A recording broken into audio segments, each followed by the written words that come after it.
been asked just to say a few words. The BBC were up here the other day, we were filming, and one of the questions they asked me, which I guess was a fair question, was why I was showing here. And I said, honestly, I was showing here because they asked me. And being asked is actually a really pleasant thing to happen. And it doesn't happen nearly as much as I think people sometimes think.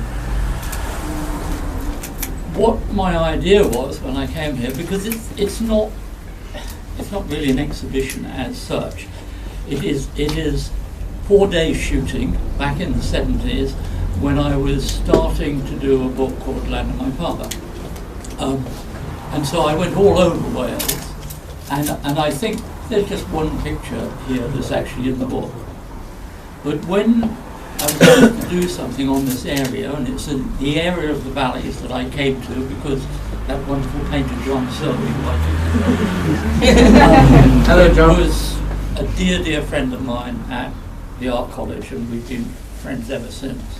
I came up here to shoot in this area because he was here, and it seemed a logical thing to do.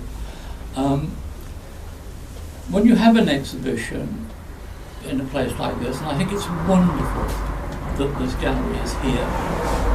Photography has been in the doldrums in Wales recently. It's beginning to, I think, climb back up. There's a very good little group called Ffoton who do a website, and it's really worth looking at. They're very keen people, they're very broad-minded, they're willing to look at all forms of photography. I think there's too much photography that's talking about sort of academic theory, etc., when there's wonderful opportunities in medical photography, in wedding photography, etc. They're all slightly different, but each of these genres you can do well, and each of these genres you can get a living, which is actually quite important, to live. So what I wanted to do when I came here was to put pictures up and to try to expand it. So we did a few things. I knew some people at the BBC, so we managed to phone up the BBC, and I could persuade the gallery that that's what they should be doing in the future, is being ambitious. Being ambitious. And so it happened. Jamie at the BBC passed the thing on, and the next thing we know, there's a BBC crew here doing that. And then the next thing I said, well, let's have a poster, but let's have a poster which the locals might be able to buy, so let's get a lot of pictures on it. Part of the brief is to have lots of pictures on, because then there'll be lots of people locally see themselves in a poster, and they might buy the poster, and that's that. And then we can do it, as we did with the university, and we can encourage some young people to actually do something which is professional. And my criteria was that I was going to be very tough with them. I'm going to be professional. If it's not on time, I'm going to yell. If it's not done properly, because people of this age have to learn that really 70% of working later is to be professional. You don't have to necessarily be a genius, but you do have to be on time, you have to be accurate, you have to be able to work to a brief, you have to be able to do all these things. Part of which is, if you can't do it in the time, you tell somebody, we don't have enough time. You don't sort of pretend you're doing it and then end up.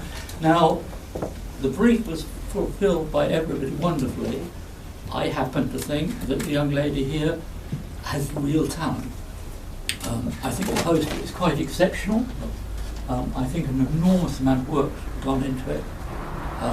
There's all sorts of lovely things that I would never have thought about, and I, for one, being a great believer in grabbing talent and keeping it and trying to utilise it, will undoubtedly try to keep in touch with her, and maybe we do something else together.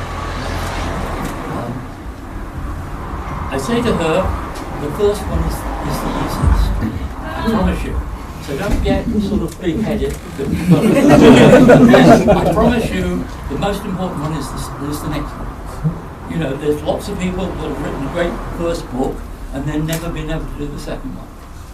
So the second one and the third one are the most important ones, much more important than that. But it is really good. It is really, really good. And so I thank everybody. I thank you all for coming here.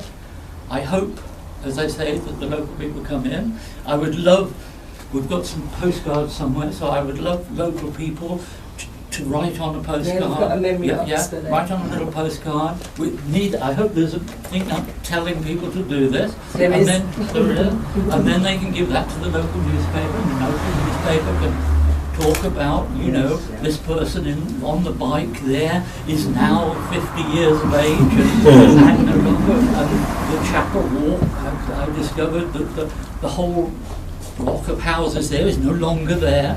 All these things are you know, historically really important. And so, also here, there's going to be a little pile of postcards. If we actually get a pile of postcards, I will then discuss with the museum in Cardiff whether they would like to have the whole exhibition in Cardiff Museum with the pile of postcards. It doesn't work if you've got 10 postcards. It does work if you've got 50 postcards. So one has to get into this habit of pushing that little bit further, doing a little bit more work, being on time more often. All these things are totally important. They are the things that make professional professional.